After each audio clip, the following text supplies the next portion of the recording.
Beautiful lovely gamers, my name is Jonal. Let's talk about medals in Overwatch and how important they are, how important they not really are. And there's a quite easy rule to remember, at least this is how it seems to be in my solo queue games, that if you have gold medals, right, then that is a status symbol. It shows that you are the best player. If you lose, it's not your fault. If you win, it's all your fault. Like, it's all your kind of hard work and effort, and you have those medals, and those prove that you are the best player on the team. However, if someone else on your team has gold medals, and it's very important that we all remind them that medals doesn't really matter. It's far more about the team game. It's easy to fake medals, and the only reason that you don't have them is because you are actually the reason that you're winning team fight, because you're playing the game in a tactical way.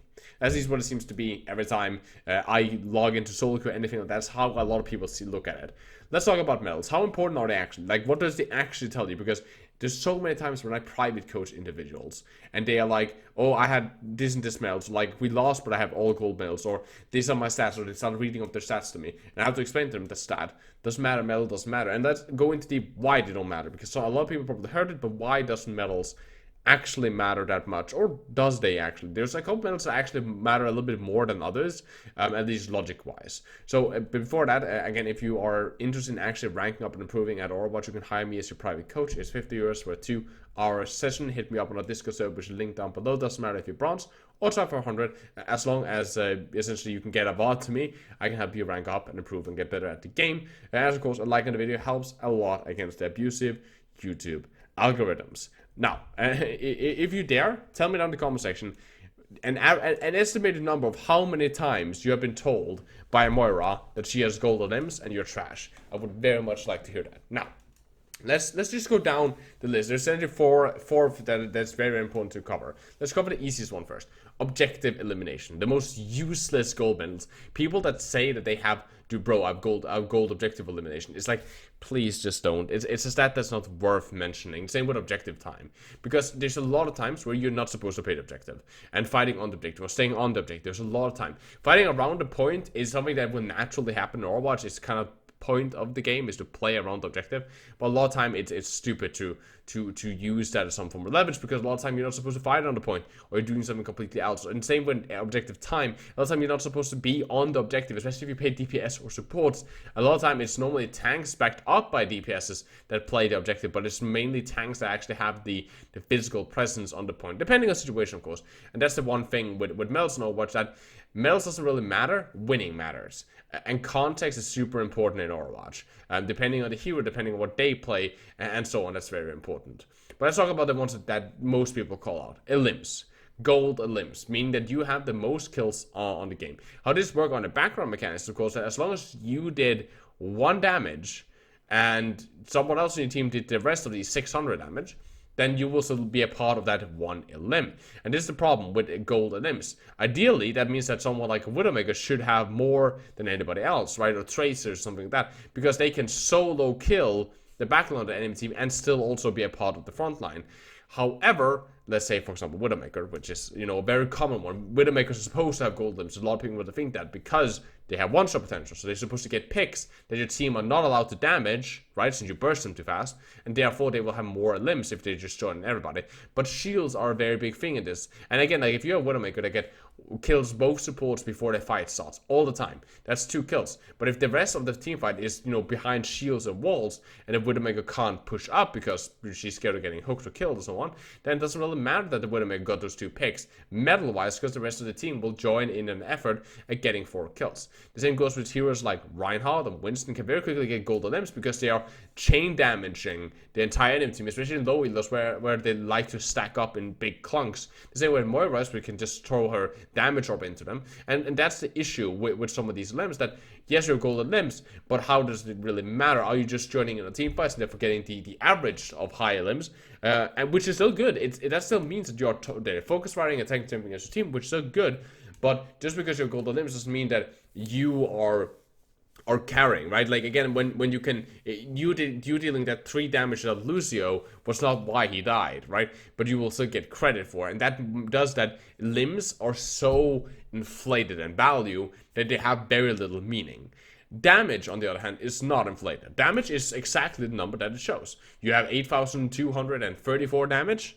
Okay, that's the damage that you have. There's no way of cheating damage. It's hero damage now, so shield break doesn't matter anymore. So damage is actually, to a certain extent, a way of kind of like checking. If you're gold damage, I mean you have out damaged everybody on your team. You're the one that's dealing the most damage. But is this good? And a lot of time, again, due to context, maybe not. No. Again, for example, a Junkrat that consistently always breaks the shield of the enemy team and is slowing down their pushes will have less damage than the Genji that instead of breaking the shields and slowing down the pushes and make sure the enemy team cannot push, right? And essentially they cannot play the objective or anything like that. The Genji sits on top of the high ground shooting down other tanks. Then the Genji will outdamage the Junkrat because he's dealing direct damage to the Orisa or the Reinhardt, whatever they have. But the Junkrat is doing a huge service by stopping the enemy team from actually running down the team of the Genji player, which at that point the Genji would not be able to do a lot, right?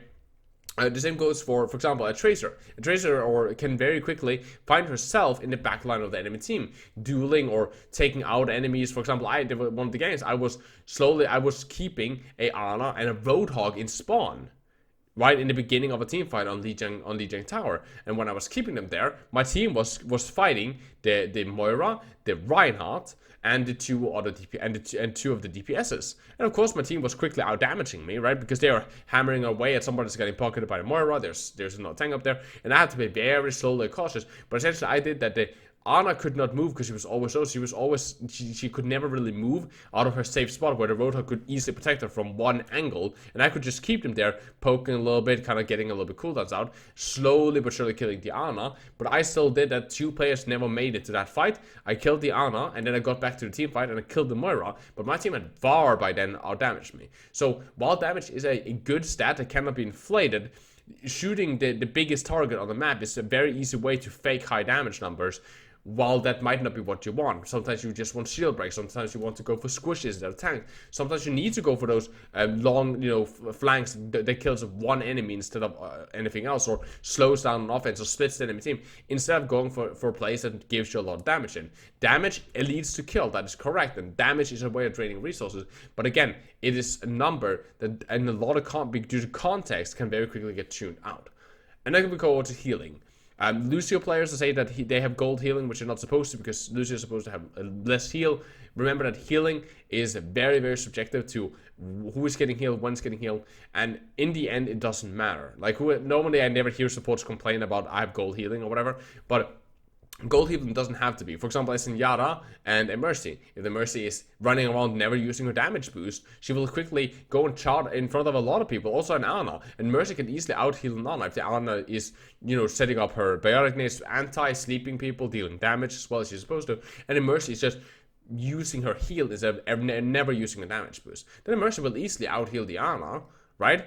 Even though, for a lot of context, the Ana should have more healing. But the Mercy will do it because she doesn't use the damage boost. At that point, the Mercy is not better than the Ana because she's not using her full kit. She's actually not creating pressure as a Mercy player. She's just healing, which is very compensated for Mercy players. So, again, medals doesn't matter because due to context in Overwatch, medals doesn't matter.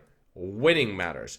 You carrying, you having impact, that matters. The medals, while they can be nice and while they can in some context actually show, especially stuff like limbs, can show that, okay, I'm dealing more damage than anybody else. In the raw, just background and just due to context, you cannot say that I have this amount of limbs, therefore I'm doing good. And in a lot of time, you also don't know if just because you have, a lot of limbs, at least this is what I felt, especially when you climb up in higher elos. If you have a lot of limbs, normally it doesn't mean that you're playing good. It just means that, for example, your team is not enabling. And I've reviewed VODs of myself playing in Grandmaster, especially a couple of seasons back, where I had all the medals and so on, and I was doing really, really great. My team got stomped all the time, and it was not because my team wasn't really that bad. They did, of course, a lot of mistakes that did go stomp, but it's also because I was playing so far away from them that every time something happened, I could never respond to it, but I always stayed alive. So I could just poke in between fights, I got a kill here and there, but because I never was with my team and never supporting my team, I was playing in a really stupid way. I got a lot of limbs, I got a lot of damage, but I never was there to actually back up my team. Therefore, my team always wiped, so we never got any progress, but I had all the limbs, I had all the medals, right? But if I'd played more with my team, I would have supported them better, they would have then pushed, I might have lost my medals, but at least we would be winning team fights at that point, and at least could progress and actually win the match so I could gain SR. So, as always, guys, a like on the video again helps against the abusive YouTube algorithm. How many times have you been said by Moira main, or essentially how many times have you been flamed for not having gold items? I would like to hear that in comments if you have an estimated number. I think my estimate is probably right around 65,000 times or something like that. But I think that's a very low estimate.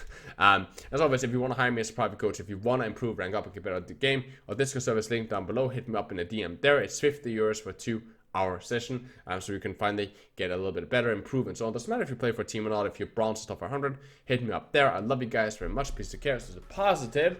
As always, guys, my name is Jonal, and you guys keep getting me.